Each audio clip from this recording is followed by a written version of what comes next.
damos inicio a esta jornada en el marco de la conmemoración de la Semana de la Mujer.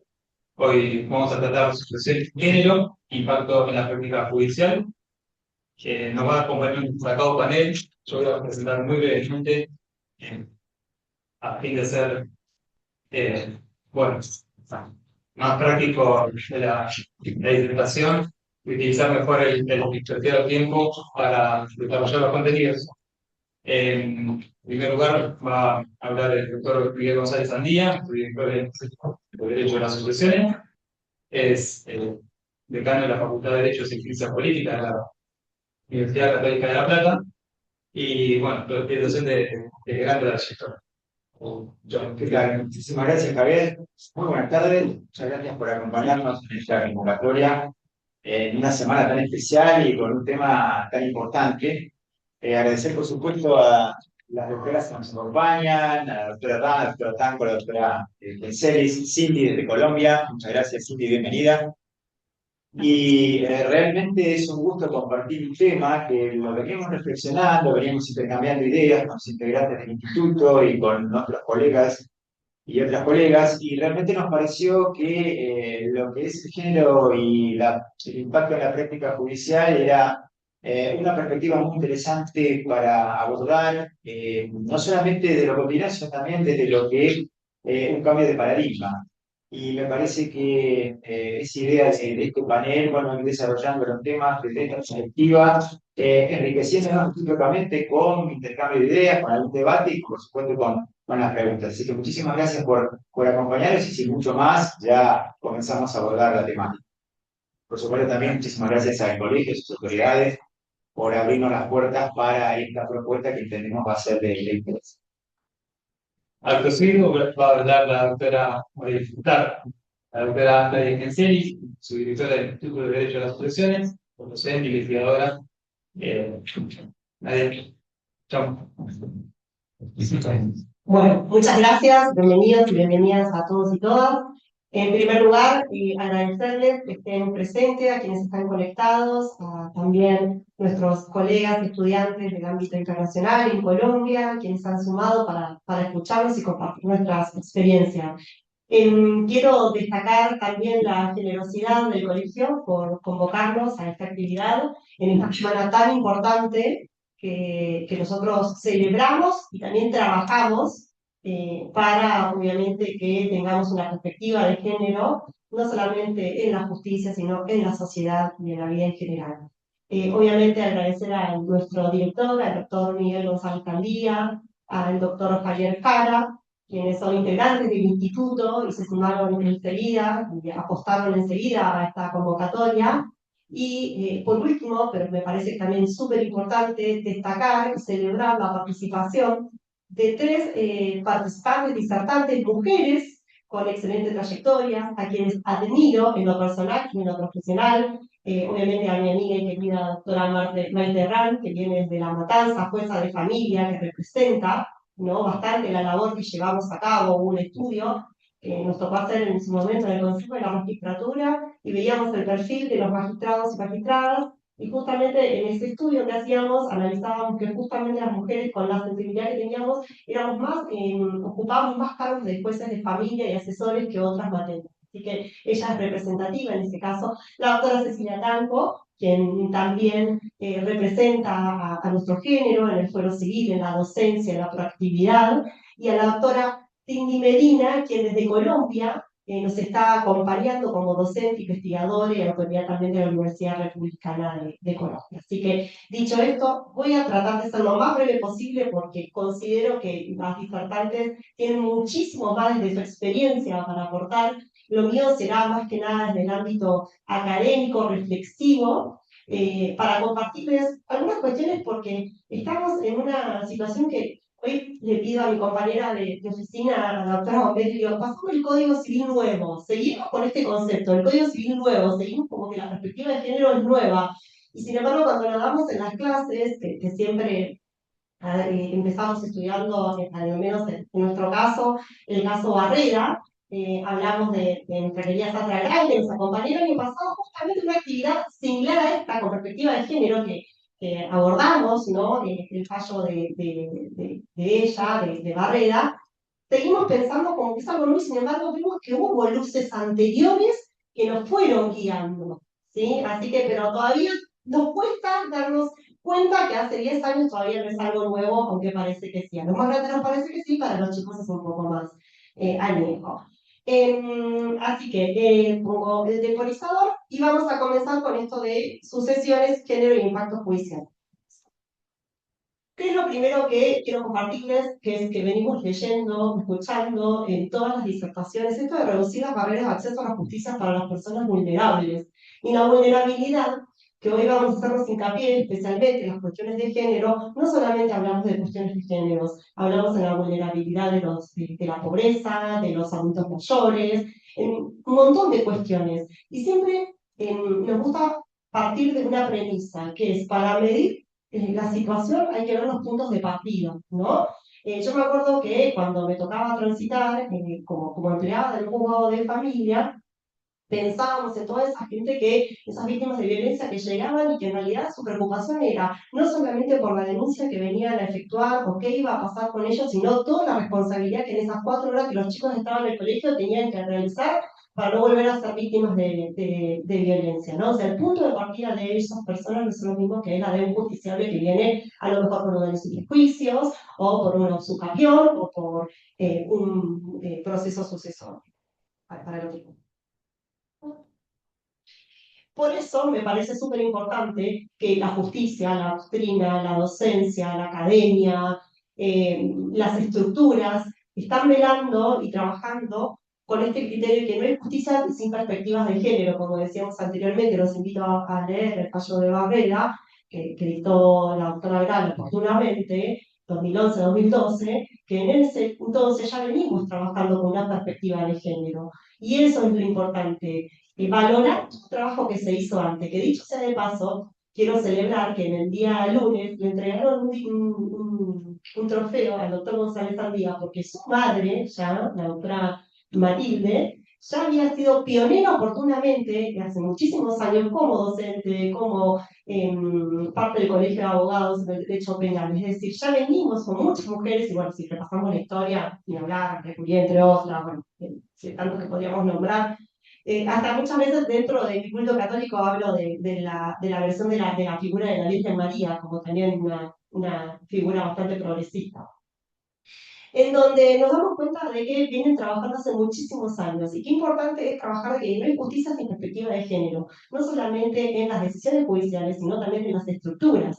Aún seguimos trabajando para romper los famosos techos de cristal en todas las estructuras, ese concepto de que las mujeres somos buenas secretarias, también podemos ser buenas líderes en todos los espacios, entre otras cosas, ¿no? O las cargas familiares. Así que velo por este concepto que todos lo tenemos bastante incorporado porque somos todos abogados o estudiantes, en donde no hay justicia sin perspectiva de género. ¿Por qué? Porque nosotros tenemos que velar para poder decidir o medir los puntos de partida y las situaciones particulares de cada una de las personas.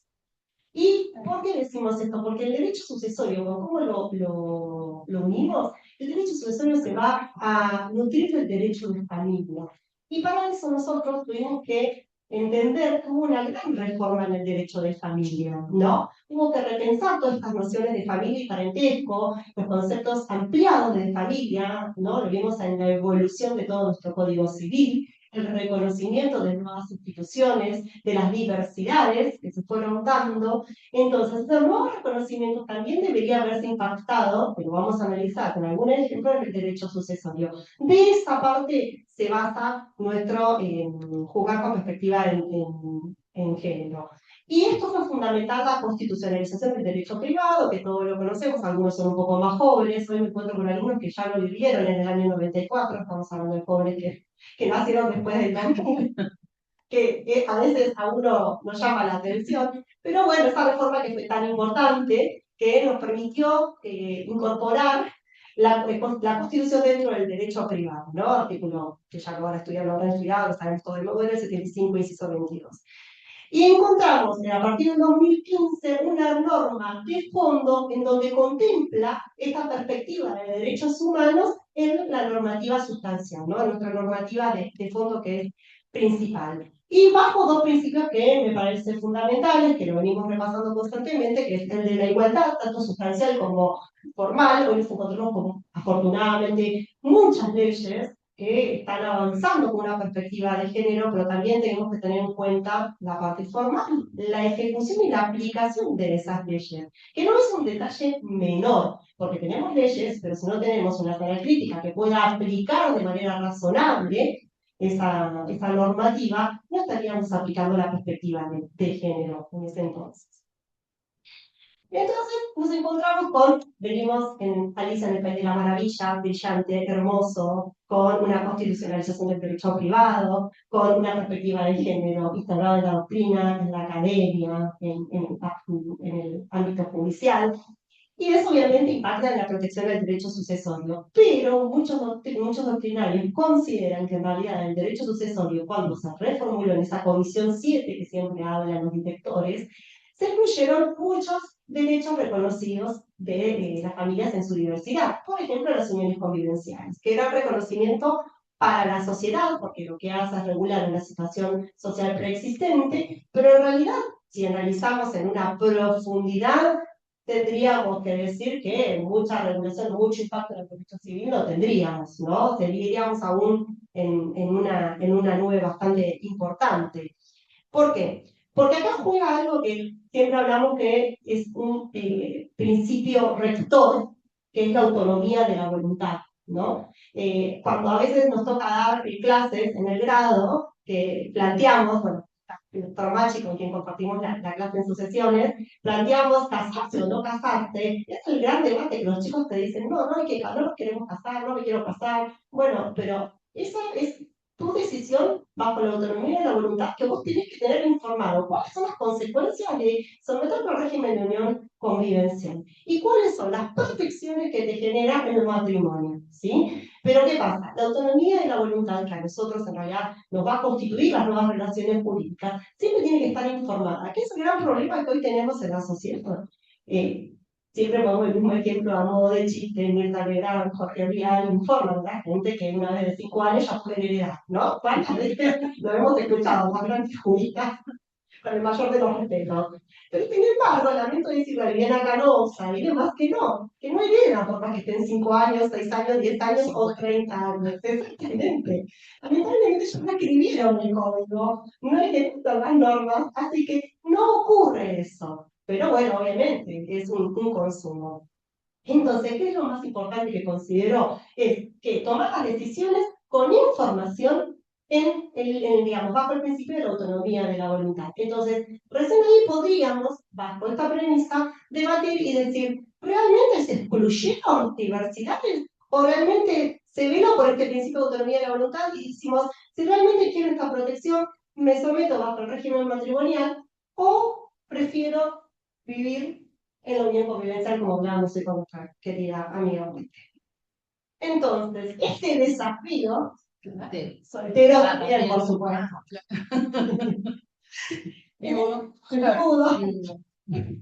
Entonces, nos encontramos con un gran desafío que va a tener el derecho, que va a ser equilibrar la libertad y la justicia. La libertad, que justamente este mes nos lleva a repensar el concepto de libertad, ¿no? Al menos aquí en Argentina. Pero en el derecho sucesorio, como también muchas veces con el derecho de familia, tenemos un principio que nos brinda, que es el principio de la solidaridad familiar. Este es el principio que nosotros estudiamos a lo largo de todo el derecho sucesorio, que venimos estudiando desde Vélez, todas las reformas, que nos dieron las bases. Entonces, no, bueno, tan mal no estamos, ¿no? Y destaque, por ejemplo, la unión convivencial, que es el instituto que a mí más me gusta porque me gusta debatirlo, me gusta escuchar, me gusta que nos escuchemos, me gusta analizarlo. Y bueno, y este equilibrio entre la libertad y el orden público. Un ejemplo que traigo es sobre el tema de la atribución de la vivienda familiar en caso de muerte de uno de los convivientes. El 527 nos establece que se dan dos requisitos: primero, conviviente subpartido, y segundo, carecer de una vivienda propia habitable. Basta con eso ahí, si tiene un local, tiene un garage, que se vaya a vivir al garage sin techo, total tiene 4 paredes. Habitable, dice el código, me parece que es una palabrita que la tendríamos que tener en cuenta dentro de la justicia. O bien que asegure el acceso a ella, es decir, si carece de estos requisitos, podría mantener pedir el derecho real de habitación gratuita por un plazo máximo de 2 años, caso que el código repite dentro de lo que es la unión convivencial constantemente, como para su registración y su reconocimiento, ¿no? Esa es la acción que ellos podrían invocar, digamos, el efecto que tendríamos dentro del derecho sucesorio. ¿Por qué? Porque estaríamos hablando de un inmueble que dice el código que es inoponible al saqueo del causante, o sea que ya íbamos, lo vamos limpiando un poquito, siempre y cuando no lo vengan a reclamar, que tiene que ser un inmueble que constituyó el último hogar familiar, ¿sí? Y que al momento de la apertura del sucesorio el inmueble no esté en condominio, no se encontraba en condominio con otras personas. Es decir, de que le aseguramos por un periodo de 2 años, le ponemos un plazo, es decir, hacer el duelo y ponete a buscar ya dónde vas a ir a vivir, porque 2 años pasan, es el contrato de locación, para que vos puedas continuar en el hogar familiar y tengas tu vivienda dentro de la unión convivencial cuando no te sometiste al régimen de matrimonio. ¿Cuándo se extingue? Por las causales que podríamos debatirlo con una posición más sociológica, ¿no? Si el conviviente es su parte y te constituye una nueva unión convivencial, o sea, no pretendas volver a hacer tu vida, contraer matrimonio o adquirir una vivienda propia, habitable o bienes suficientes para acceder a ella. Condiciones un poco más objetivas en las últimas dos. Es decir, que nos pone un límite temporal, nos pone cuestiones de estructura y requisitos para poder acoger este beneficio y invocar esta acción, ¿sí? Es decir, de que no lo excluyó tanto, pero tampoco le dio tanto reconocimiento. Con esto que les traje a modo introductorio, porque me parece súper valioso escuchar a las docentes que hoy nos visitan en este encuentro, les dejo esta frase, que la medida de una sociedad se encuentra en cómo trata a sus miembros más vulnerables. ¿Sí? A veces no es cómo nosotros juzgamos, sino cómo tratamos y cómo accedemos o hacemos llegar.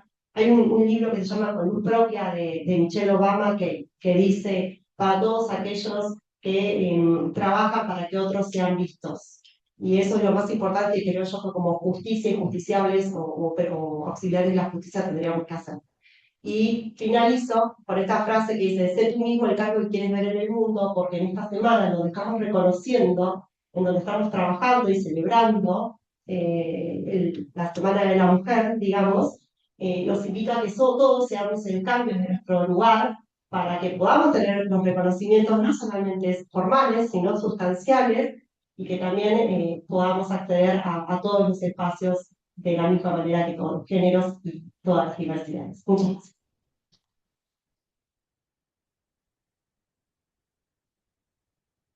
Muchas gracias, Nadia. Bueno, finalizadas las disertaciones, vamos a abrir el espacio para la pregunta. Y bueno, acto seguido va a disertar la doctora María Cecilia Tanco, que es titular de juzgado del Servicio Comercial número 19 del Departamento Judicial La Plata. Bueno, buenas tardes.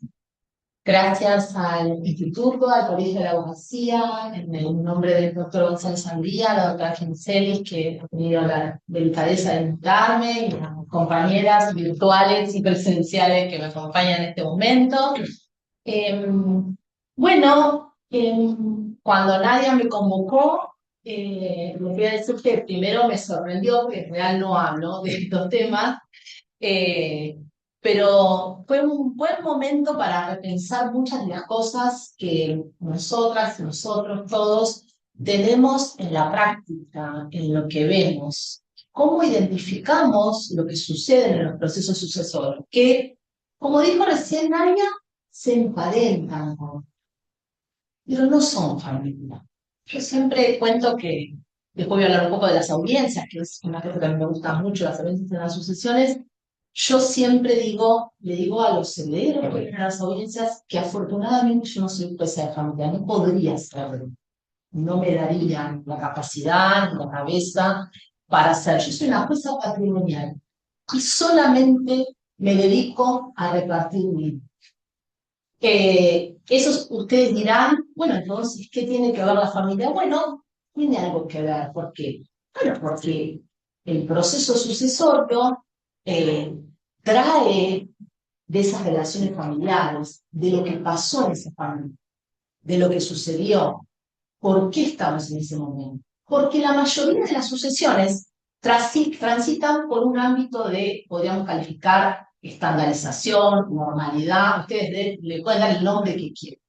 Pero hay un porcentaje de los procesos sucesorios que son complejos, controvertidos, donde los herederos no se ponen de acuerdo y tenemos que empezar a discutir un montón de cosas en las audiencias. Para empezar, sí, para poner en palabras mínimas, ya nadie ha explicado, pero ¿qué hablamos, qué pensamos cuando hablamos de perspectiva de género? Entendida como, todos sabemos, una construcción social, no biológica, que se mantiene y se reproduce fundamentalmente en los ámbitos simbólicos del lenguaje y de la cultura.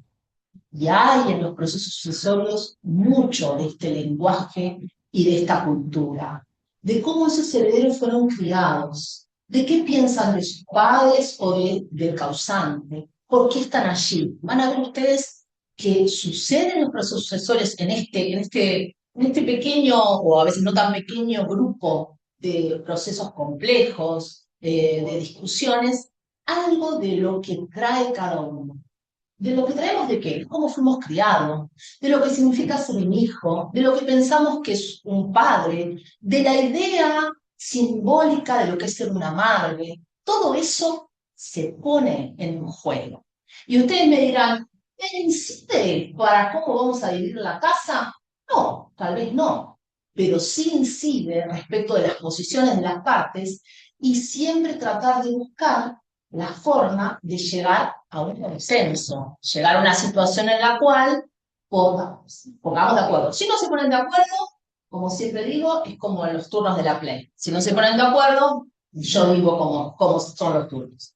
Pero siempre es mucho mejor, en cualquier proceso, pero en un proceso sucesorio, tratar de llegar a un acuerdo, tratar de que esos herederos y herederas se pongan de acuerdo respecto a cómo van a dividir los bienes. Teniendo en cuenta que ustedes saben que el proceso testamentario es residual en nosotros.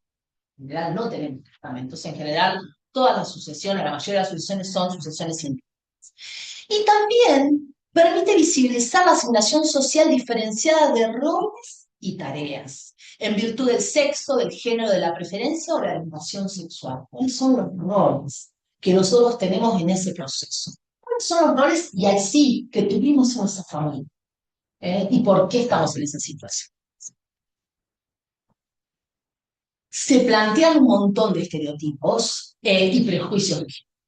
Los hombres reciben los negocios, las empresas, los vehículos, las maquinarias. Ellos saben cómo manejar un camión, ¿no? Esa cuestión respecto de cuando hablamos de negocios o de patrimonios que están asociados a sociedades o a alguna forma de patrimonio que genera una ganancia, allí están los hombres. Los varones son quienes se encuentran en mejores circunstancias para recibir esos bienes, administrarlos y generarles provechos, por ser creativos, son tenaces, son trabajadores y porque tienen el tiempo disponible para hacer. Esto, que si lo leemos nos podemos reír, es lo que sucede en las sucesiones.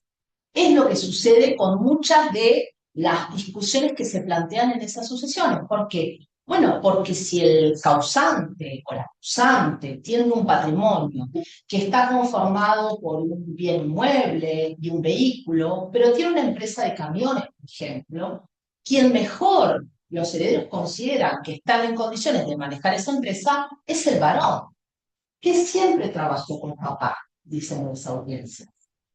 Ella no sabe ni manejar un camión. ¿Cómo va a heredar el camión si no lo sabe manejar? Él tiene el carnet profesional.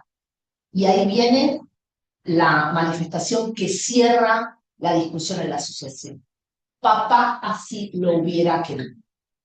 Cuando alguien dice papá así lo hubiera querido y no hay testamento, donde nosotros decimos si papá así lo hubiera querido, lo tendría que haber escrito.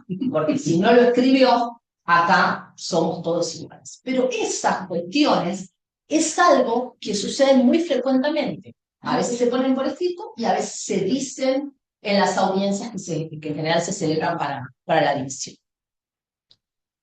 Las mujeres no conocen los negocios, los empleados no le van a responder a ella, porque no la conocen. Y ella no tiene carácter como para llevar adelante, sigo la empresa de camión, podría ser una sociedad. Ella siempre cuidó a mamá, siempre estuvo con mamá. Ella no se casó y se quedó con mamá. A ella nada le va a faltar. Se puede quedar en la casa, aunque la casa es de todos, pero como ahí vivió con mamá, se puede quedar en la casa con mamá. Y nosotros, pongo ahí la protección disfrazada porque en general se dice nada le va a faltar. Ninguno de nosotros, ¿no es cierto que ninguno va a pedir que se venga a la casa? Ella se puede quedar todo el tiempo que sea necesario en la casa. Porque ella se quedó para cuidar a mamá. Y también nos parece injusto que ahora se quede en la calle y tenga que buscar un departamento donde vivir, siendo que ella siempre estuvo allí. Este es el patrón, no digo siempre, pero es un patrón que lo vemos en las sucesiones. Vemos esa estructura en la cual hombres, varones, tienen determinadas formas de desarrollar ese patrimonio sucesorio y le dan esperanza a ese patrimonio sucesorio. Y las mujeres tienen otra forma de desarrollarse. Y tienen en general tareas, como puse allí, no remuneradas, porque cuidó a mamá, pero alguien le pagó por cuidar a mamá. No, siempre ella cuidó a mamá y además vivía en la casa y mamá le pagaba la comida a ella.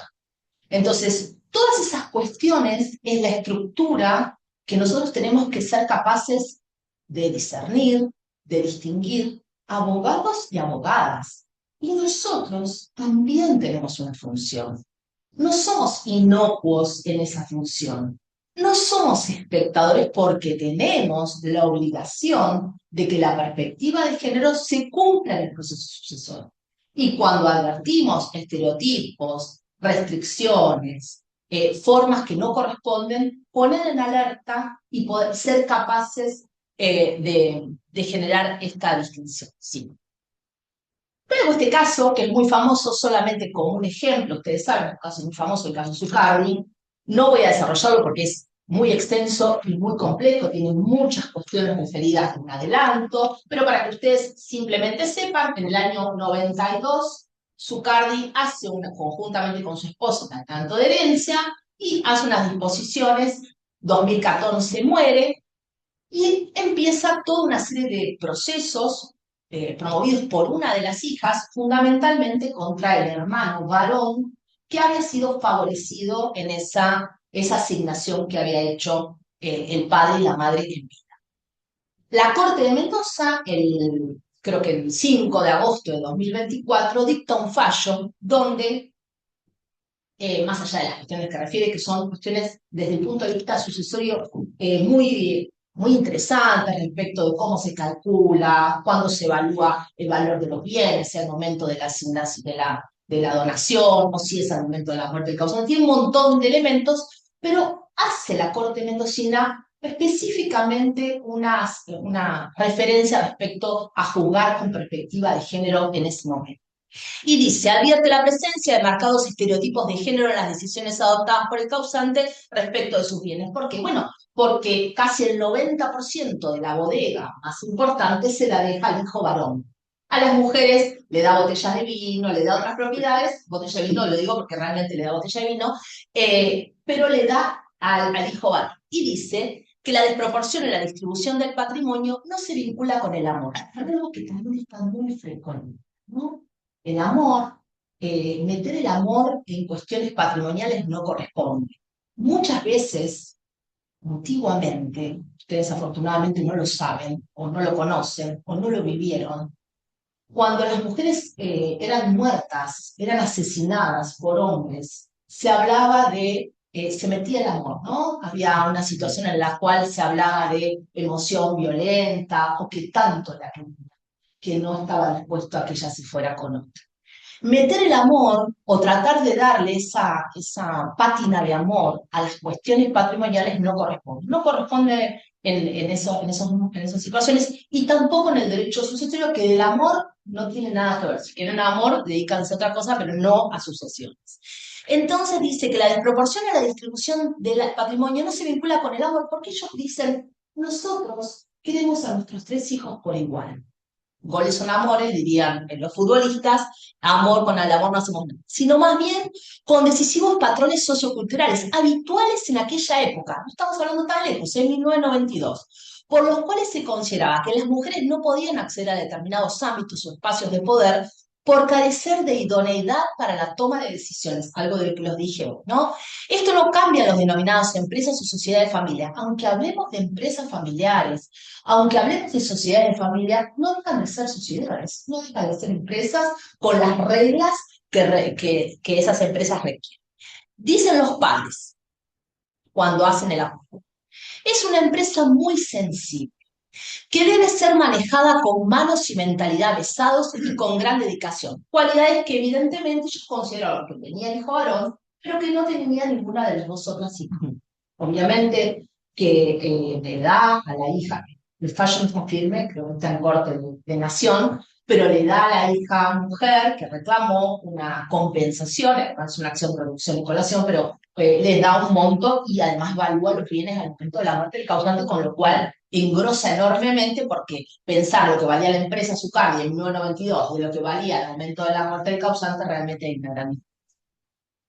La tengo en mi secretaria.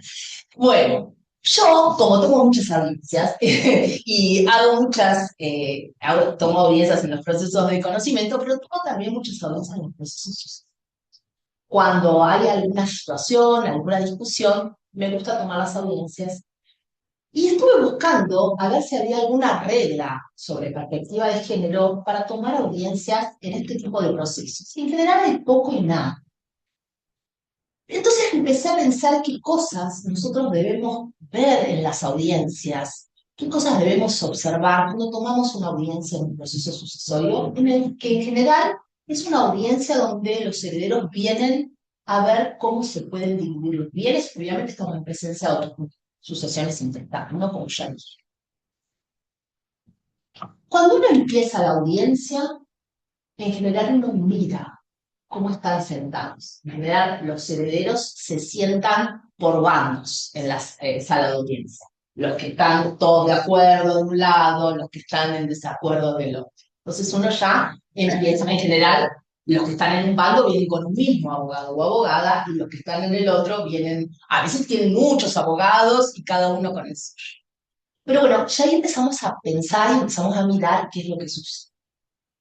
Suele suceder que empiezan a invocar, obviamente, el causante, ¿no? El causante siempre, o la causante siempre está en el medio de esa audiencia, ¿no? Empiezan las cosas que no tienen que ver con familia, pero sí cuál fue la corona que le mandaron, si el aviso estuvo bien, quién lo cuidó en el último momento, que al final vos no te lo mereces porque vos no lo fuiste a al hospital.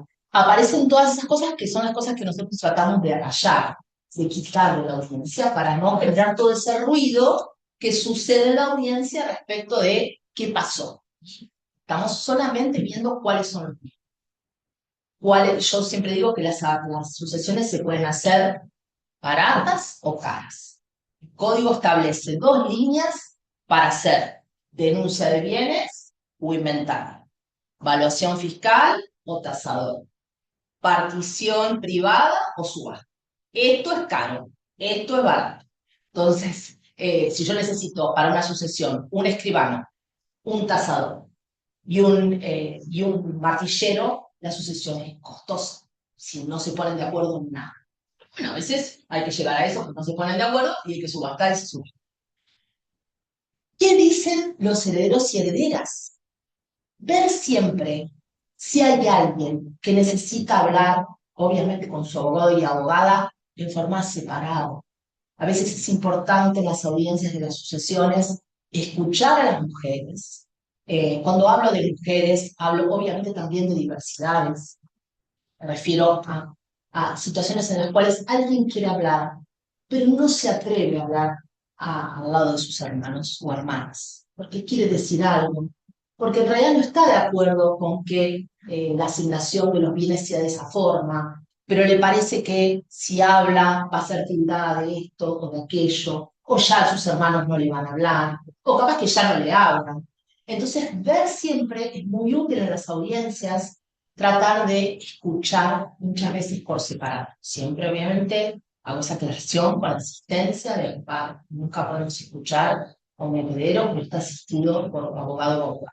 Pero escuchar, tratar de ver qué es lo que quiere, qué es lo que piensa, cuál es su deseo, cuáles son las opciones.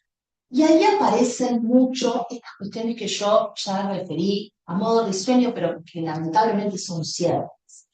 Que es que muchas veces las herederas que vienen, hijas, mujeres, a veces con las asociaciones se pretende quitarle la ganancialidad a la cónyuge, le dice, bueno, ya podemos repartir también lo de mamá, no, mamá está acá, viva todavía, por lo tanto no vamos a repartir nada, pero sí pasa eso, el silencio de las mujeres a veces en las sucesiones y sobre todo cuando estamos hablando de establecimientos comerciales, de sociedades. ¿Por qué? Uno, porque en muchos casos esos que manejaba el causante, que tenía el causante, directamente, sin solución de continuidad, haciendo efectivo el principio del código de que entre el causante y el heredero por suso no hay ningún corte, siendo efectivo eso, el heredero ya está en posesión y ya está cobrando. Y ya dispone, porque por ahí es una empresa informal o una sociedad de hecho, o realmente no se requiere una formalidad de la transmisión. Entonces, el heredero sigue con esos bienes del causante y sigue percibiendo dinero. Entonces, a veces las familias no lo habían. Como trabajaba él con papá y papá murió, bueno, ahora él sigue trabajando y él paga los sueldos. Bueno, ¿qué vamos a hacer si él no paga los sueldos? Bueno, entonces, advertir eso. La cuestión de la cónyuge, siempre tenerlo muy presente porque ocurre, obviamente que puede suceder que después de eso la cónyuge decida hacer algún tipo de disposición para que el día de mañana no tengan que hacer su sucesión, pero eso está por fuera y ser muy cuidadosos en ese sentido.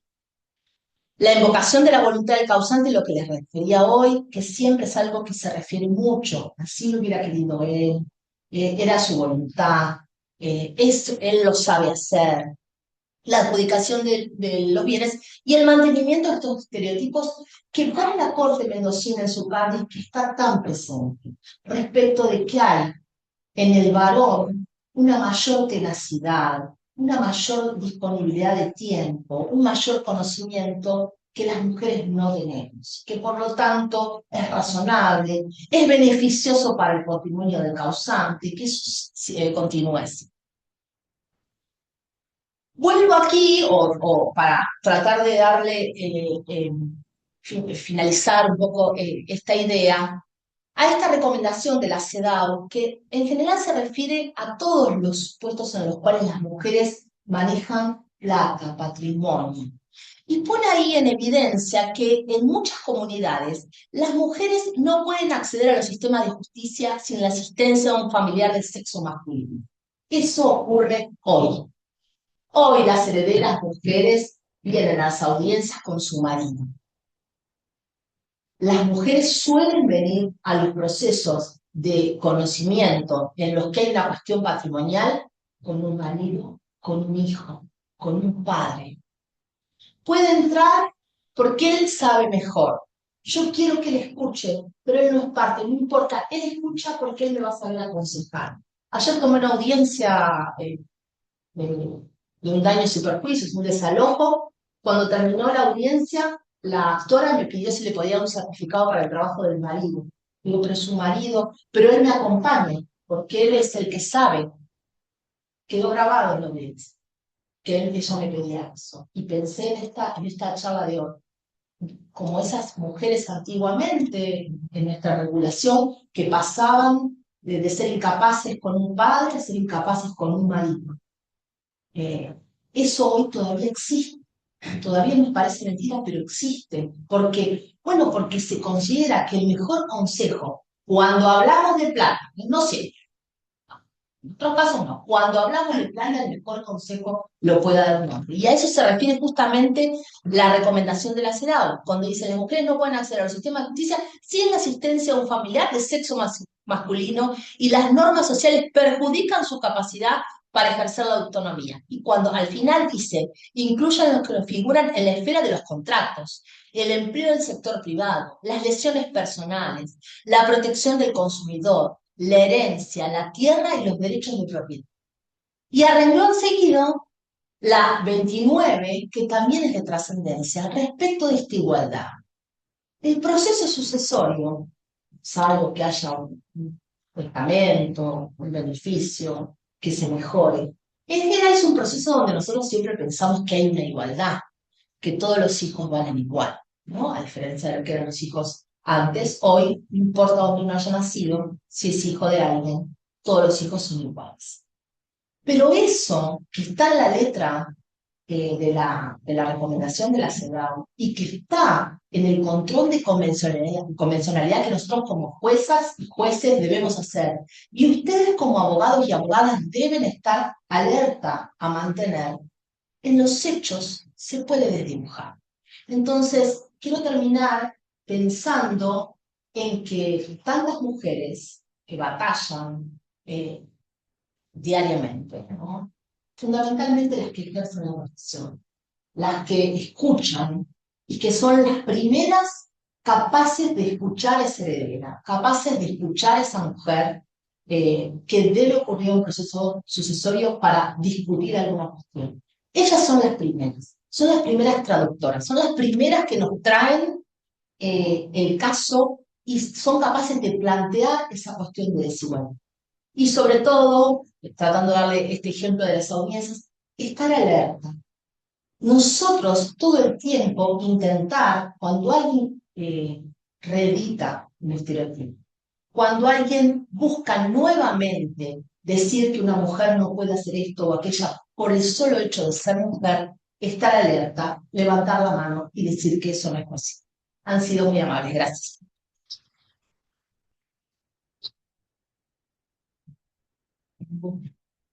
Vivo de aceptar la doctora Michelle Brand, titular del juzgado de familia número 5 del Departamento Judicial Amazonas. Doctora, chao. Ahí vamos, ¿se escucha? Bueno, buenas tardes. Muchas gracias al Instituto de Derecho Sucesorio, en la persona de Miguel, querido amigo que me ha invitado, a Nadia, también querida amiga, un honor, Cecilia, compartir el panel con vos. No nos conocíamos personalmente, pero sí, por supuesto, te conocía por tu destacada trayectoria, a Cindy, nuestra panelista internacional, y a todos ustedes que están aquí presencialmente, como a los queridos y queridas colegas que también están conectados. Bueno, muchas gracias al Colegio de la Abogacía de La Plata. Y empiezo destacando porque, bueno, esta semana de la mujer que el colegio tuvo en cuenta para organizar, fíjense que un colegio con 100 años de trayectoria, como este colegio tan importante en la provincia de Buenos Aires, ha adecuado su nombre, porque es el Colegio de la Abogacía de La Plata, cuando unos cuantos siguen siendo el Colegio de Abogados de distintas jurisdicciones. No es menor. El lenguaje siempre empieza por significar lo que queremos destacar. Y en esta semana, que me remito en homenaje a la brevedad, a los conceptos de perspectiva de género que ya mis queridas colegas anticiparon, gracias Naz por si me puedes secretaria. Bueno, saben, yo soy jueza de familia. La verdad, cuando me hicieron esta invitación, dije, ¿qué hago yo? ¿Qué voy a hacer hablando de sucesiones? Porque honestamente, en la universidad, creo que sigue siendo así, ¿no? Familia y sucesiones. Ya está dividido. Ya están divididos. ¡Aplaudo! Año 2003, terminé, me entregaron el diploma en el 2004, y era un cuatrimestre de familia y sucesiones. O sea, lo más trascendente de la vida y la muerte. Realmente que me pareció que 4 meses para afrontar todos estos conceptos y todos juntos, pero como dijeron mis queridas compañeras de panel, la verdad es que la vida se relaciona con lo que va a pasar después de la muerte para los que siguen en este plano. Y las decisiones que tomemos en nuestros distintos modos de la organización familiar, que vuelvo al lenguaje, el derecho de las familias, de un tiempo para acá, del nuevo código, como le seguimos diciendo, pero que es un código que ya tiene una década de camino, una década de jurisprudencia, una década de doctrina, y el derecho de las familias nos permite pensar en distintas organizaciones familiares y en distintos modos de, justamente como dijo Nadia, sopesar la libertad, la autonomía de la voluntad con las normas que puedan existir de orden público, de organizarnos, de cómo queremos vivir y también de cómo queremos que sean las cosas cuando ya no estemos aquí. Esta semana nos invita a reflexionar este enfoque de igualdad, también a destacar, aplaudo mucho lo que dijo Cecilia, porque no cabe ya duda que la perspectiva de género es transversal a todos los fueros, a todas las materias. Y hoy parece algo sobreentendido, pero hace no tanto no. La perspectiva de género era una cuestión de mi fuero hasta ahí, empezando a asomar en el derecho penal, en algunas cuestiones. Y hoy, por suerte, tenemos todo ese camino ya desandado y no cabe duda que la perspectiva de género tiene, por supuesto, también su pie puesto en las cuestiones patrimoniales que pueden ser competencia de Cecilia, en las sucesiones, en las cuestiones comerciales, en las cuestiones incluso de derecho administrativo. La perspectiva de género es transversal y siempre como quienes nos toca ejercer la judicatura, es una herramienta que se nos brinda para justamente cuando detectamos una asimetría o desigualdad, poder sortear. Pero esto hace no tanto no era tan así, o no era claro que esto fuera así. Entonces, estudiar las relaciones de familias con también las del derecho sucesorio me llevó a realmente tener que hacer un research, una investigación, actualizarme cuando yo estudié a vigente, obviamente, y bueno, se han modernizado muchos institutos y empecé por pensar cómo podía también dejarles algo que les fuera útil a todos ustedes que se interesan por la materia y me centré en traerles también alguna bibliografía que me pareció interesante.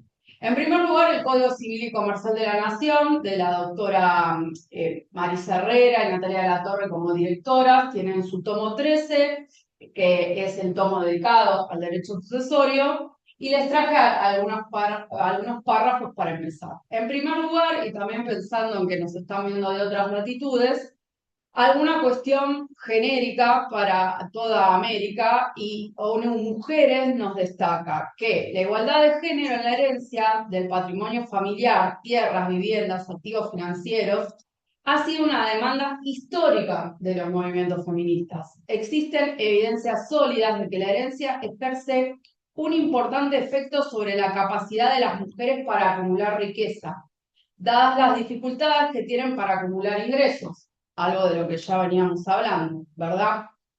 Esto a través del trabajo remunerado, y me permito en este punto recordar que con la modificación del Código Civil también el trabajo remunerado y las tareas, el trabajo no remunerado y las tareas de cuidado tienen su valor económico, ¿sí? Después voy a volver sobre este punto. Con los que adquirir tierras u otros activos del mercado, además de los efectos nocivos de las leyes discriminatorias en materia sucesoria. Las mujeres también pueden enfrentarse al desalojo y al apoderamiento de bienes incluso cuando las leyes estatutarias reconozcan sus derechos. En la misma línea de lo que decía Cecilia, ¿no? Sigue pareciendo que el tema del patrimonio, las cuestiones económicas, si queda el negocio es para el hijo varón, o cómo se va a dividir o quién va a administrar. Sigue apareciendo este sesgo de género, esta cuestión estereotipada en lo que es el derecho sucesorio. Asimismo, continúa el informe, la violencia es común en el contexto de las sucesiones. Con frecuencia los familiares se apropian por la fuerza del patrimonio de la mujer y para ello pueden llegar a recurrir al hostigamiento, las amenazas, la intimidación física, las agresiones, violación e incluso asesinato. Bueno, y en esto, acá se empieza a entrelazar también mi tarea con la de Cecilia. Es muy común, lamentablemente, tristemente, que en las protecciones contra las violencias familiares muchas veces encontramos que hay una cuestión encubierta patrimonial que tiene que ver justamente con esto. ¿Qué pasó? ¿Por qué se inició? Y porque murió papá, entonces los hermanos, para sacar a la hermana, la golpearon, le cambiaron la cerradura, le pusieron un candado. Y estas cuestiones tenemos que visibilizarlas para poder, justamente como operadores del derecho, desde todos los ángulos, desde la judicatura, los funcionarios, los abogados y abogadas, poder afrontarlas y, como bien dijo la doctora Tanco, tener esa escucha atenta, activa, preparada para poder guiar a esta persona que está pasando por un momento sumamente triste, sumamente de emociones exaltadas, en las que encima su vulnerabilidad se agrava con un posible desapoderamiento de los mismos, ¿no? Esto tristemente sucede y es algo de lo que tenemos que hablar.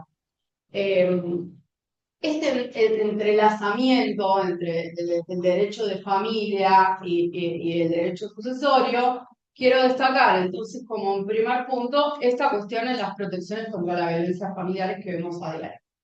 Por otro lado, Cecilia decía, yo reparto bienes y a mí me hizo acordar que en un momento una terapeuta a la que asistía me preguntó qué hacía, cuál era mi función. Yo en ese momento todavía no era magistrada, era consejera de familia, un cargo muy lindo y muy importante, y hablábamos con Miguel que cuando estaba bien ejercido es sumamente una herramienta muy valiosa para disminuir la litigiosidad de los juzgados de familia.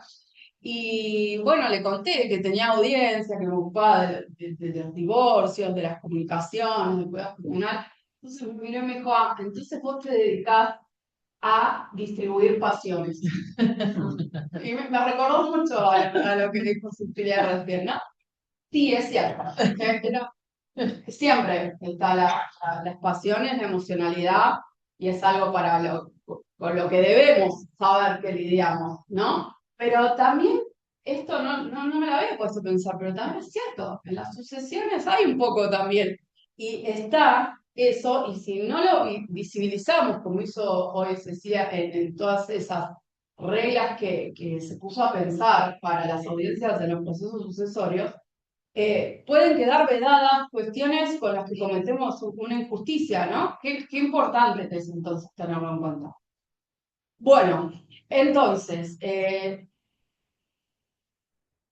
para poner también un punto a favor y también empezar a destacar cosas buenas que nos están pasando.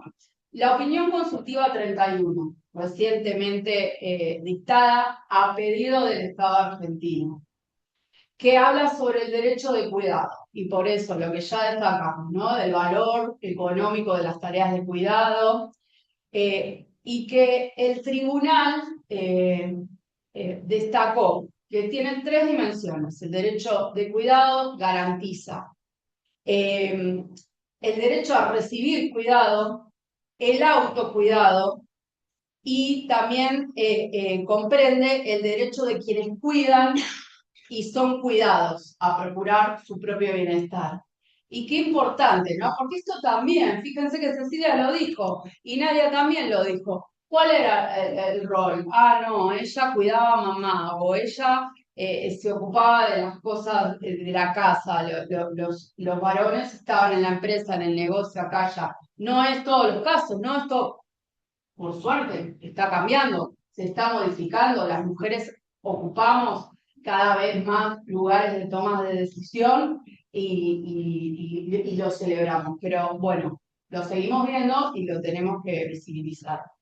Entonces, ¿dónde aparece la desigualdad? En estas brechas patrimoniales, en el trabajo doméstico y de cuidado no remunerado, en poner en riesgo la vivienda, con los desalojos o las pérdidas de la vivienda habitual, y el estereotipo sobre el merecimiento, ¿no? Que también ya lo mencionaron mis queridas colegas en cuanto al cuidado de la codependencia. Bien, esto de primer comienzo. Como yo les dije, les voy a traer cierta bibliografía que me gustaría o herramientas que les queden para pensar. El segundo lugar o la segunda autora o los segundos libros que me gustaría mencionarles son de María Rita Justet de Yami, que es una excelente y destacada, también miembro del Poder Judicial de Río Negro, que recientemente creó una herramienta, Arbaje IA, la pueden encontrar googleándola, que es para analizar la perspectiva de género en las distintas sentencias judiciales.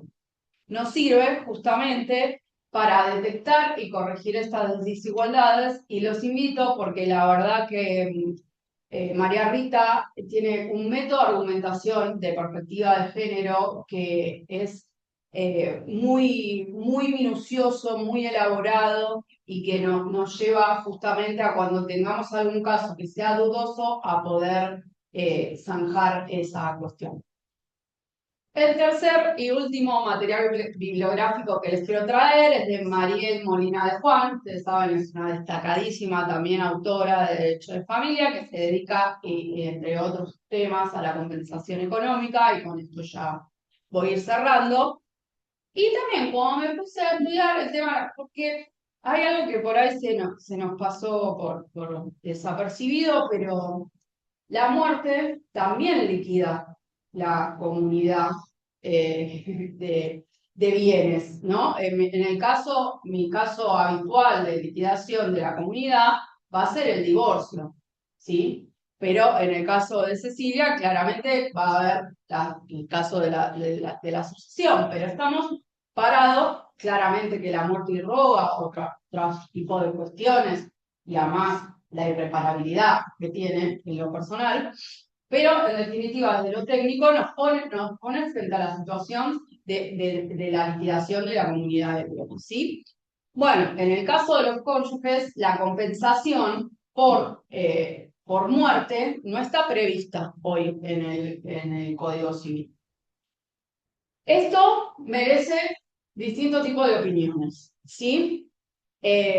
¿Por qué? O sea, ¿cuál fue la lógica que se aplicó? Que justamente como ante la extinción le corresponde el llamado o la vocación hereditaria, no correspondía la compensación, ¿sí?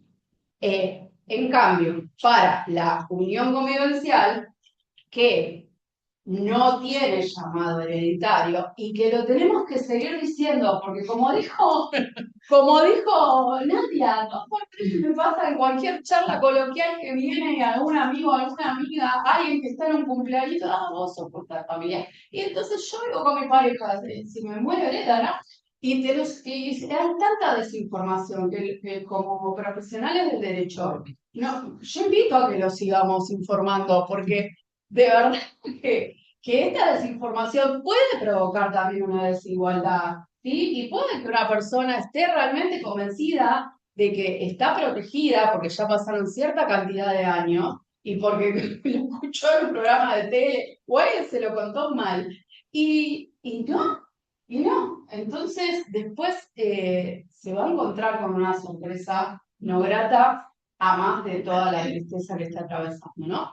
Entonces, la compensación sí va a proceder en el caso de unión convivencial. Esto, bueno, Mariel Molina de Juan lo aplaude como de toda justicia, justamente porque no tiene vocación hereditaria, pero vuelvo al caso de los cónyuges. En una de las últimas jornadas de Derecho Civil, había alguna ponencia, no sé, Miguel, qué opinás vos, te pongo en un brete, pero hay alguna ponencia también diciendo que esto se tiene que modificar en el caso de los cónyuges porque provoca una desigualdad en cierto matiz de análisis en cuanto a una figura y otra. Creo que entendiendo el espíritu de el matrimonio y de la unión convivencial, se entiende por qué en una procede y en otra no, pero bueno, autos para pensar, ¿no? Lo que dijimos, el código ya tiene 10 años y muchos institutos los estamos repensando o analizando a raíz de los distintos fallos que van surgiendo y de los distintos análisis en la doctrina. Bueno, entonces, ¿dónde vemos el impacto entre esta igualdad formal y la igualdad real? Las relaciones de familia y cuidado, ya lo dijimos, y el patrimonio también en la vida familiar.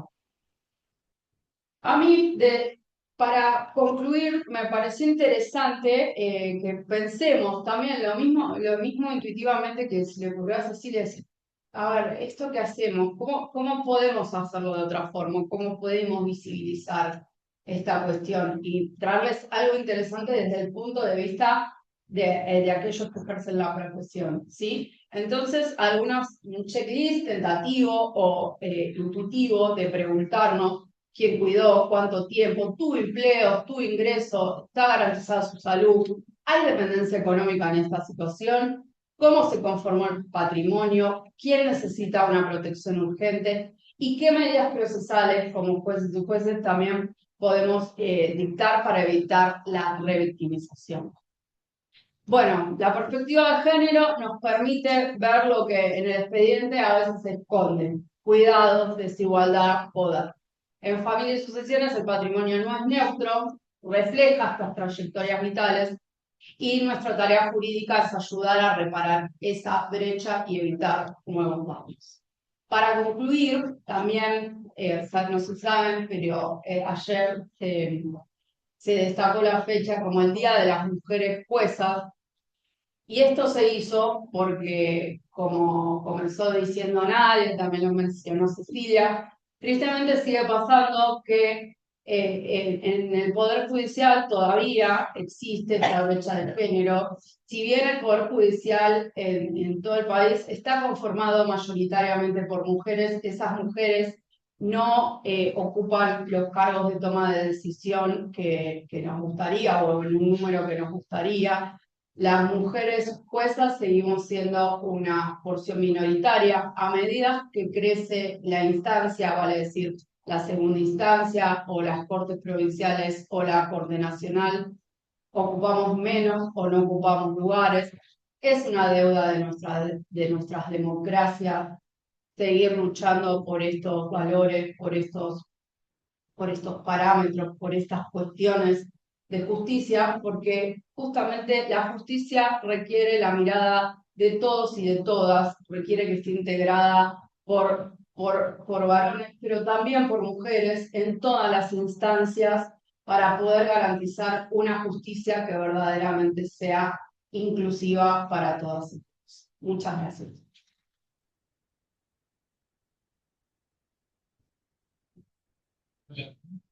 Acto seguido, vamos a escuchar desde Colombia a la doctora Cindy Medina, que es docente investigadora de la Corporación Universitaria Republicana.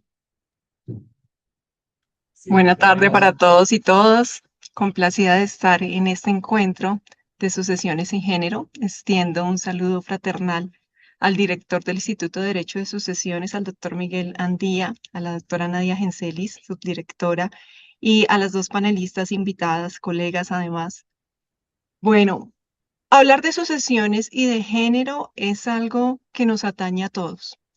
Estrictamente, nosotros hemos visto relacionados el factor o el concepto de género dentro de un marco en el cual, como lo mencionaba la ponente María, nosotros estamos dentro de una construcción social, y esa construcción social que hace que nos identifiquemos dentro de un término bienal.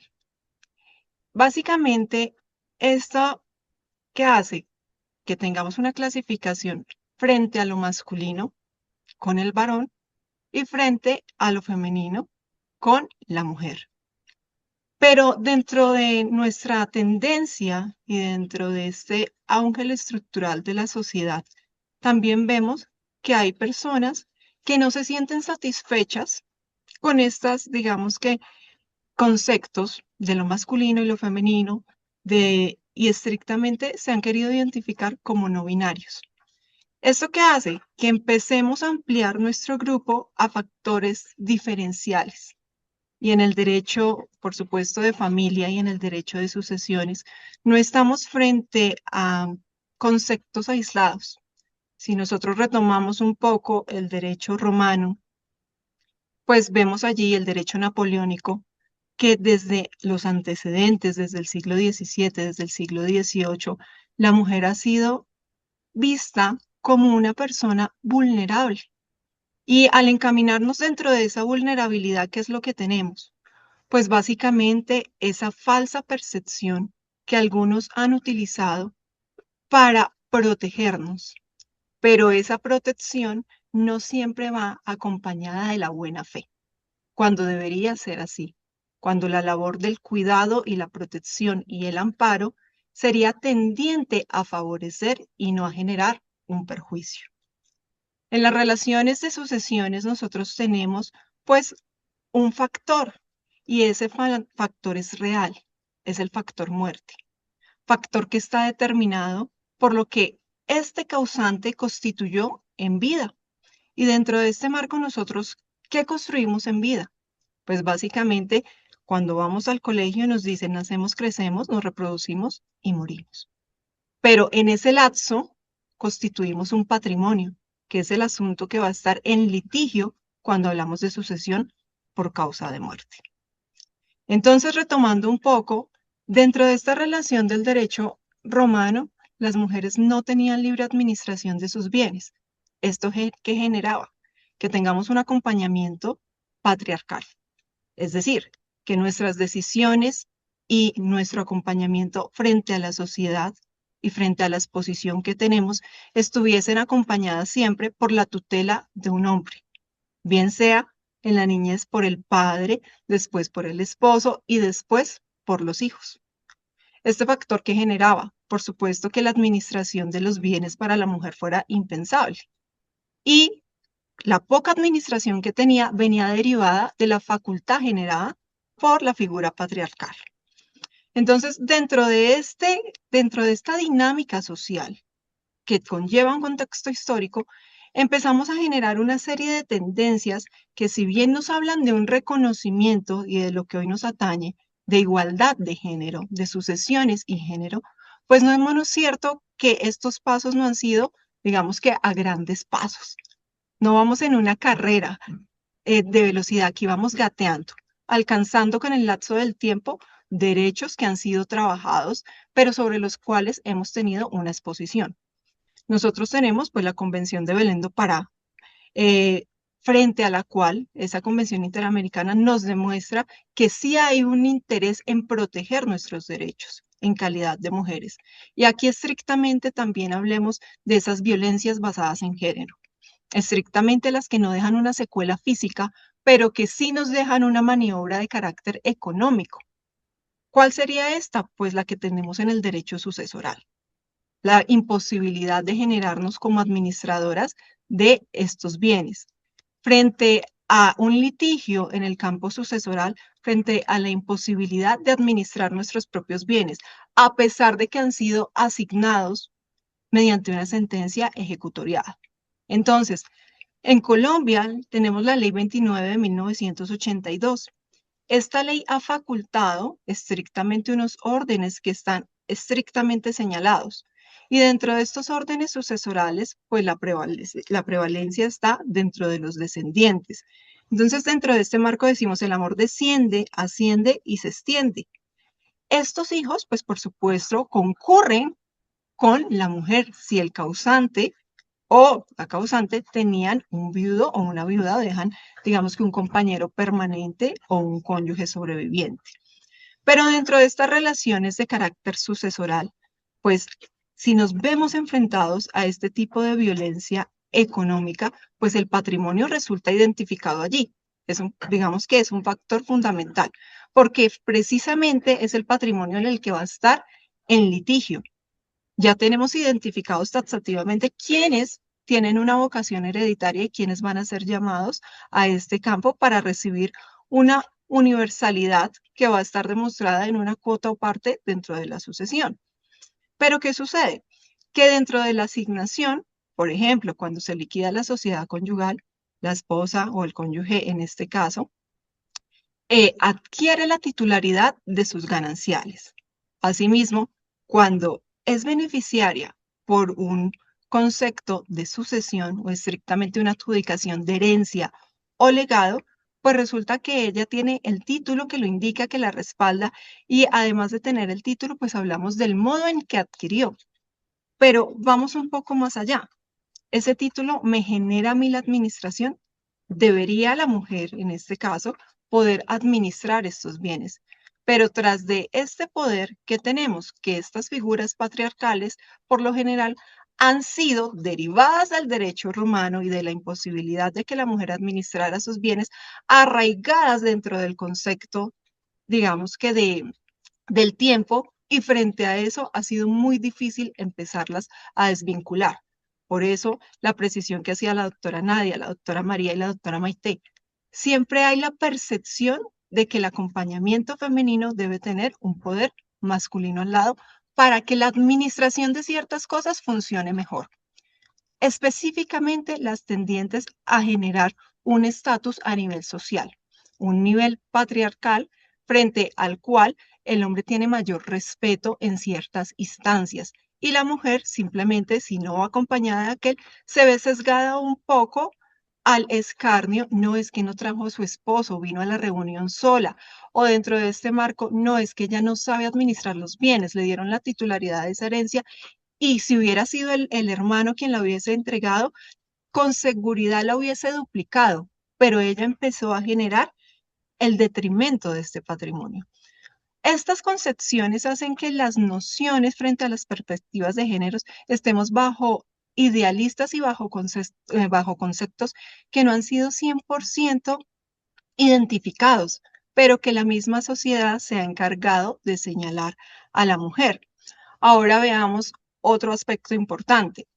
Cuando la mujer era titular de esos bienes, estrictamente porque la figura patriarcal así lo había denotado, pues resulta que esa calidad dentro de las sucesiones no estaba dada para su administración, sino para trabajar con ocasión al mejoramiento y al bienestar de sus descendientes. Es decir, la mujer en un segundo plano para identificar las calidades de qué? Del hogar. Siempre hemos tenido, digamos, que esta figura estricta de que la mujer debe trabajar y darse a las labores del hogar, de que la mujer debe ser en calidad de hija, de buena madre, de buena esposa, y las figuras como profesional y estrictamente como emprendedoras, pues en este momento han ido evolucionando, pero no siempre fue así. Dentro de nuestro ordenamiento jurídico, nosotros hemos tenido una evolución y dentro de esta evolución, la sentencia T027 del año 2025 fue un pronunciamiento de la Corte Constitucional en el cual nos hablan y estrictamente a las labores de los jueces y los jueces de la República de fallar con perspectiva de género. Ese fallo de perspectiva de género, teniendo en cuenta las calidades y las condiciones individuales de cada persona que se presenta a un estamento de carácter judicial. Nosotros hablamos de dos fases, que veo que concertamos con esto cuando hablaban de las sucesiones económicas y las otras más costosas, de una sucesión de carácter notarial y de una sucesión de carácter procesal. En la notarial no tenemos mayor complejidad porque hay un acuerdo entre los asignatarios. La parte judicial nos señala que hay una controversia que debe ser resuelta a falta de la voluntad de los herederos por un juez que asista al acompañamiento y que te determine en derecho cuál es el reconocimiento que se da para esos hijos.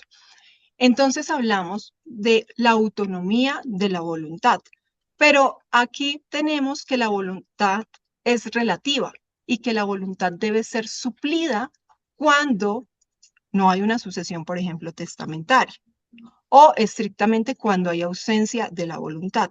Entonces, esa voluntad supletiva, ¿qué hace? Que la ley estrictamente tenga que tratar de acercarse a la voluntad del causante, pero ese acercamiento a la voluntad del causante parte de una analogía. ¿Cuál es esa? La protección especial y el amparo del conjunto básico de la sociedad, que es la familia. Entonces, querer generar primero una protección a esa familia y después miramos a quiénes vamos a entregar una asignación patrimonial.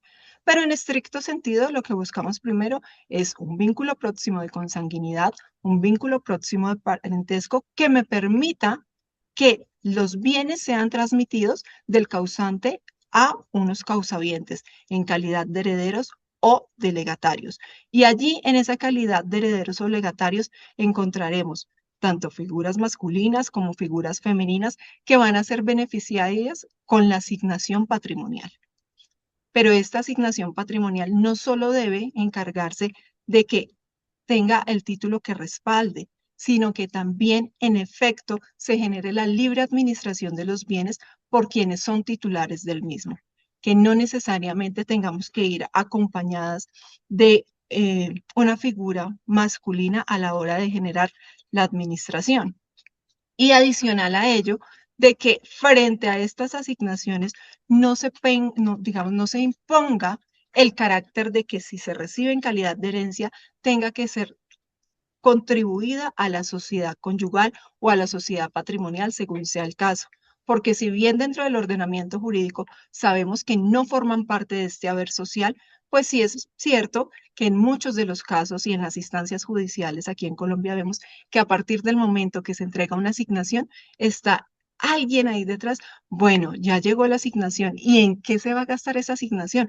En la casa no hay mercado. Ay, mira que los recibos de la luz y del gas están, digamos que no están al día. Entonces, a pesar de que hay una asignación patrimonial estrictamente asignada a la mujer, pues hay alguien detrás, dentro de esta figura, que no le permite administrarlo 100% como ésta quisiera.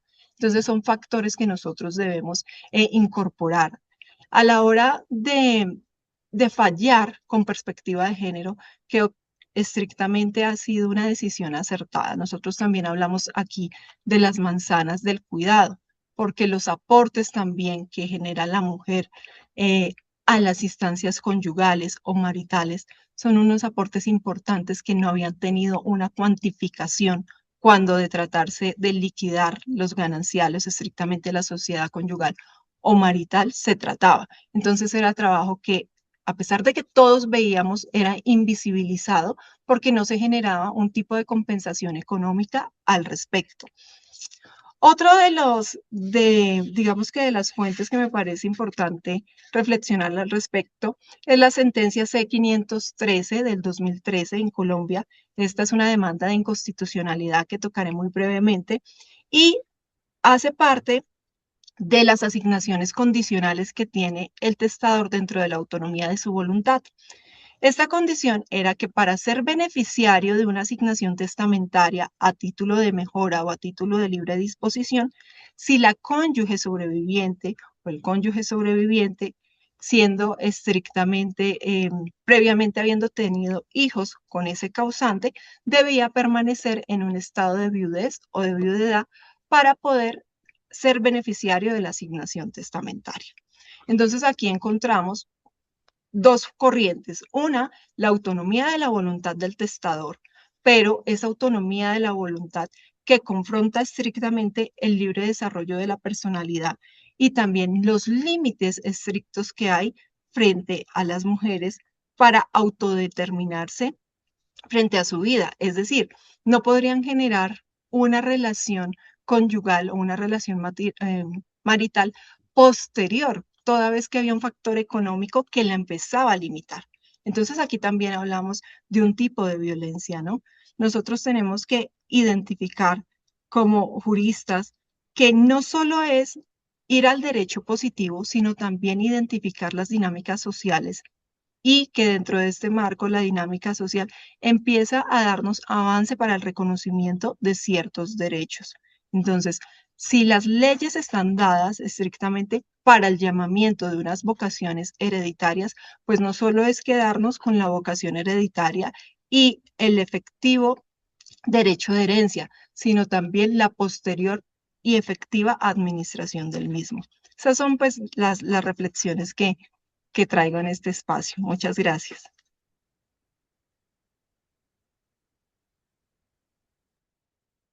Gracias, doctora Melina. Le vamos a hacer llegar el sentido de participación.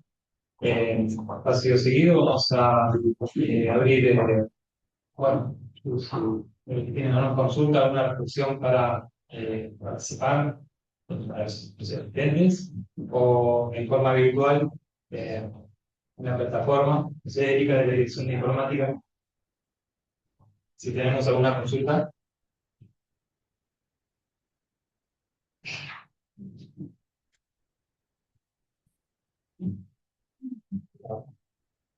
Claro. Todo muy claro. Mientras disertaban nuestras queridas colegas, creo que quienes estamos aquí tenemos una reflexión como un común denominador. Más allá de un tema legal o jurídico, creo que nos enfrentamos o estamos abordando una cuestión evidentemente cultural. Y desde que el ser humano está en esta tierra, la cultura en definitiva creo que el ser humano hace, todos los seres humanos, han evolucionado. Y hoy tenemos una sociedad muy distinta de hace 20, 30, 40, 50 años atrás, no solo desde un punto de vista de juicio profesional, sino también de lo que es el rol de la mujer. Y creo que en definitiva en todas estas exposiciones tan claras y tan puntuales subyace el tema cultural. Y también pensamos que algunas cuestiones que superadas todavía tienen cierto arraigo, ¿no? El tema de las audiencias, en mi caso hace 41 años, 42 años casi, de las audiencias, y todavía se sigue con esa rémora que bien decía tanto la doctora Tango como la doctora Herrán, ¿cierto? Esa era la figura muchas veces omnipresente masculina. Obviamente que con el transcurso del tiempo, las nuevas generaciones probablemente, y es saludable que así sea, van dejando eso, se va diluyendo, pero todavía hay un largo camino para recorrer. Así que en ese sentido creo que es algo que podemos sacar como una conclusión en común a todas estas posiciones. Yo les quiero agradecer muchísimo a la asistencia. Bueno, ha llegado Josefina también, que es un baluarte de lo que es la actividad académica del colegio, una querida colega que también ha tenido un rol protagónico en lo que ha sido la organización del acto de días pasados, del día 9, y realmente un acto muy, muy reconfortante. Así que muchas gracias por hacerte presente. Bueno, las nuevas generaciones, justamente lo que estamos hablando, ¿cierto? Esa nueva perspectiva, esa nueva visión, ese nuevo abordaje. Y lo celebramos. Y por ahí, Maite decía, bueno, quizás alguna de las normativas que estamos analizando hoy en día, a pesar de que nuestro código es muy nuevo, puede ser objeto de reforma a partir del trabajo de la jurisprudencia, de la doctrina. Probablemente sí. No olvidemos también que nuestro código tiene en principio un sesgo ideológico también marcado, quizás, bueno, el mismo devenir de la sociedad cultural o de la jurisprudencia de la doctrina vaya marcando el camino hacia donde puede ir una eventual reforma, ¿no?